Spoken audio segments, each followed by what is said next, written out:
Hai, perkenalkan nama saya Dewi Purwati. Hai, perkenalkan nama saya Dinda Dwi Arianti. Hai, perkenalkan nama saya Ilham Indran Putra. Hai, perkenalkan nama saya Ken Muhammad. Yuk jelajahi kreativitas Jakarta, Tangerang Selatan, dan Bogor. Pernah nggak sih kepikiran seberapa kreatif kota-kota di sekitar kita?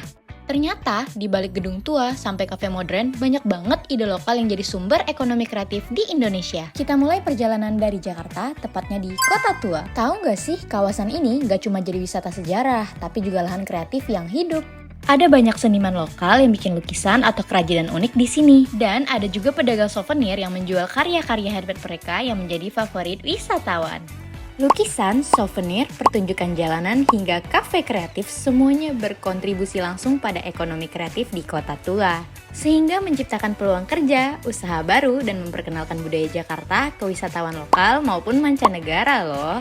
Jadi, setiap sudut di Kota Tua, dari jalan berbatu hingga balkon tua yang klasik, bukan cuma bernilai sejarah, tapi juga bernilai ekonomi bagi komunitas kreatifnya.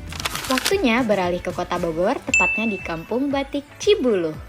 Tahu nggak sih, di sini pengrajin masih mempertahankan tradisi membatik secara manual loh. Menggunakan malam dan pewarna alami untuk membuat motif khas Bogor yang unik. Setiap motif punya cerita, filosofi, dan makna budaya yang sudah diwariskan turun-temurun. Proses membatik di Kampung Batik Cibuluh ini sangat teliti, mulai dari desain pola, melukis dengan malam, pewarnaan, hingga pengeringan, semuanya dilakukan dengan ketelitian yang tinggi. Kegiatan ini bukan cuma soal seni, tetapi juga sumber ekonomi penting bagi masyarakat lokal. Di sini banyak pengrajin yang membuka usaha rumahan. Mereka menjual batik ke wisatawan, toko lokal, bahkan secara online. Di sini, batik bukan cuma sekedar kain, tapi identitas, warisan budaya, dan peluang ekonomi kreatif.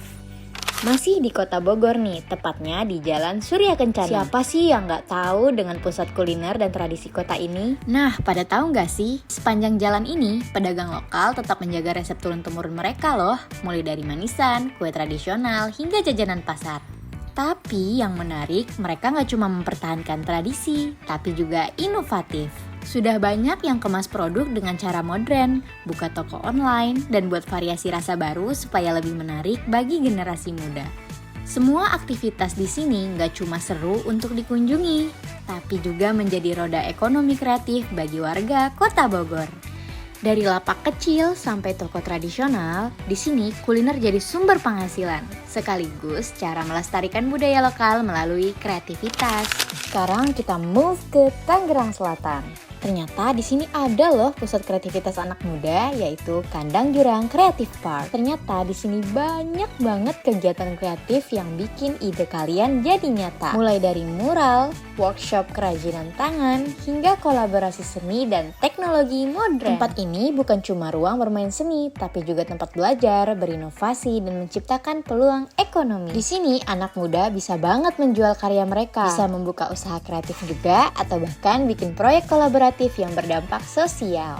Jadi, di Kandang Jurang Creative Park, ekonomi kreatif bukan cuma soal jualan, tetapi menghubungkan kreativitas dengan peluang bisnis dan komunitas. Tapi sambil tetap menjaga budaya lokal dan semangat inovasi ya.